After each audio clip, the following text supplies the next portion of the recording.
Proses pendinginan di dalam AC mobil itu terdiri dari 4 tahap utama untuk menghilangkan kelembapan dan partikel-partikel debu ya.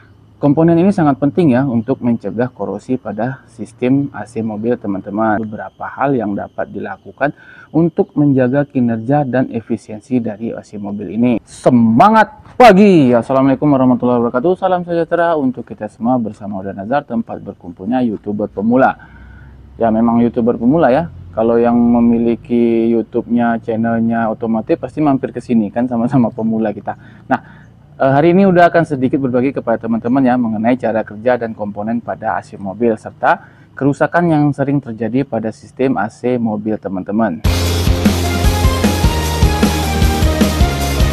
Baik teman-teman, kali ini Uda Nazar akan menjelaskan cara kerja dan komponen AC secara singkat saja ya. Kalau detailnya mungkin lain kali bisa kita bahas, karena apa? AC ini ilmunya sangat kompleks sekali ya. Kalau dijelaskan secara panjang nanti malah bingung kan gitu kan. Oke, langsung saja ya teman-teman ya. AC mobil ini atau sistem pendingin udara di mobil itu merupakan salah satu fitur yang sangat penting dalam kenyamanan berkendara teman-teman. Nah, AC mobil bekerja dengan menggunakan prinsip dasar termodinamika, di mana panas dapat dipindahkan dari satu tempat ke tempat lain dengan menggunakan suatu zat yang disebut refrigeran, atau biasa teman-teman nyebutnya apa ya? Ya refrigeran lah gitu ya. Proses pendinginan di dalam AC mobil itu terdiri dari 4 tahap utama, yaitu kompresi, kondensasi, ekspansi, dan evaporasi. Nah, apa saja itu? Kita bahas satu persatu dengan singkat saja ya, dengan bahasa yang mudah dipahami. Yang pertama adalah kompresi. Jadi kompresor itu merupakan bagian utama dari sistem pendingin mobil, bertugas untuk mengkompresi gas refrigeran dari evaporator menjadi gas bertekanan tinggi. Nah, pada saat kompresi ini gas refrigeran meningkatkan suhunya sehingga dapat dengan mudah disirkulasikan ke kondensor. Nah, itu secara singkatnya ya. Yang kedua adalah kondensasi. Setelah keluar dari kompresor, gas bertekanan tinggi tersebut akan melewati kondensor. Nah, kondensor ini fungsinya apa?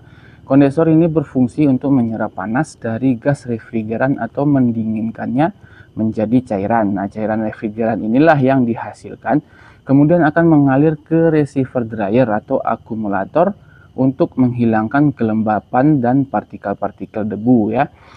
Yang ketiga adalah ekspansi. Nah, cairan refrigeran yang keluar dari receiver dryer tadi atau akumulator tadi kemudian akan masuk ke metering device, yaitu thermostatic expansion valve atau orifice tube.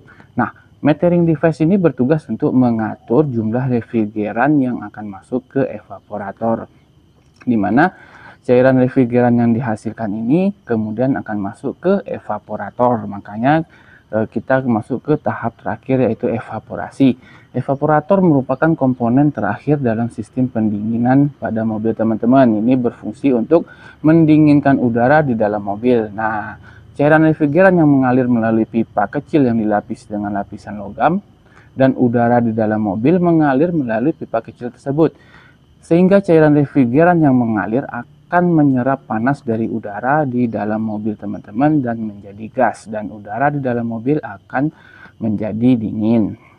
Setelah gas dari refrigeran tadi berubah menjadi gas, siklus pendinginan akan kembali ke kompresor ya untuk dimulai lagi proses awal. Nah, proses ini berlangsung secara terus-menerus selama AC mobil teman-teman dihidupkan. Nah, itu secara singkatnya ya. Selain 4 tahap utama tadi, AC mobil teman-teman juga memiliki beberapa komponen tambahan yang membantu dalam mengatur kinerja dan efisiensi dari sistem pendinginan. Apa saja itu?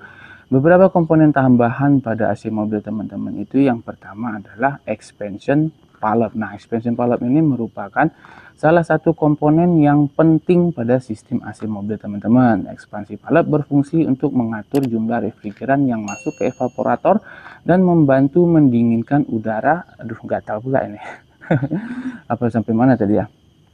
Membantu mendinginkan udara di dalam mobil. Nah, terdapat dua jenis ekspansi valve nih yang biasa digunakan itu, yaitu thermostatic expansion valve atau TEV dan orifice tube. Nah, thermostatic expansion valve ini memungkinkan pengaturan tekanan yang lebih akurat, sedangkan kalau orifice tube itu lebih murah ya, dan konstruksinya itu sangat sederhana sekali. Nah, yang kedua adalah evaporator blower.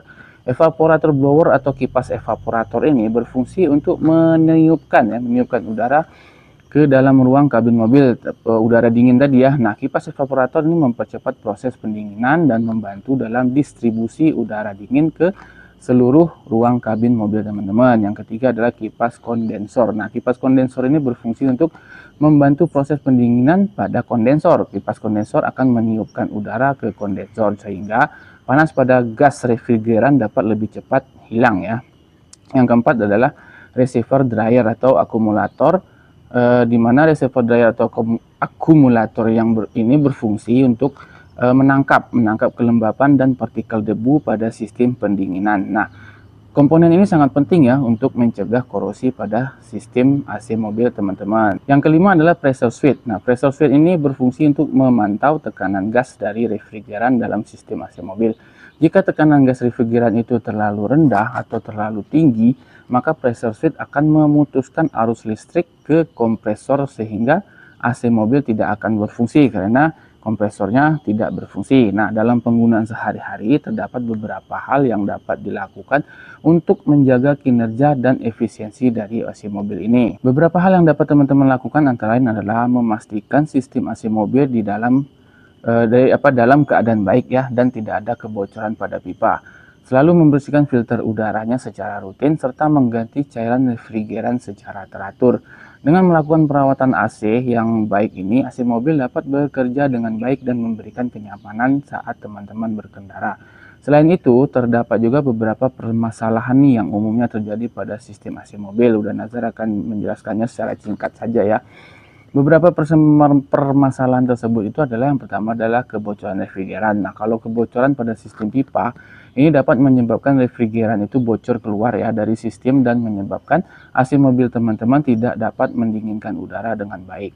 Kebocoran dapat terjadi karena beberapa faktor seperti kerusakan pada pipa, keausan pada seal, keausan pada o-ring atau kerusakan pada komponen-komponen lainnya. Ada siapa pula tuh di situ.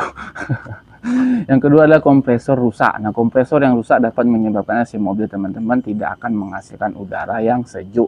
Hal ini dapat disebabkan oleh keausan pada bearing, kerusakan pada piston atau klep, atau kekurangan minyak pada kompresor AC tersebut. Yang ketiga adalah kipas kondensor rusak. Nah, kipas kondensor yang rusak dapat menyebabkan panas tidak dapat hilang dari kondensor dengan baik.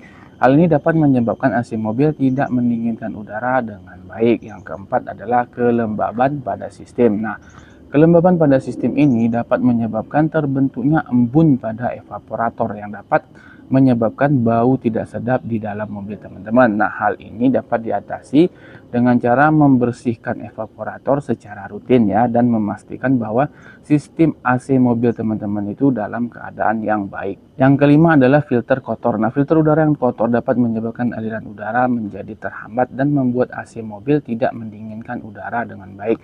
Filter udara yang udah maksudnya adalah filter kabin ya, filter AC ya. Hal ini dapat diatasi dengan membersihkan atau mengganti filter AC tersebut secara rutin. Nah, dalam menangani permasalahan pada sistem AC mobil sebaiknya dilakukan oleh teknisi yang berpengalaman dan terlatih jika teman-teman kurang mengetahuinya. Memperbaiki sendiri tanpa pengetahuan yang memadai dapat menyebabkan kerusakan yang lebih parah pada sistem AC mobil teman-teman.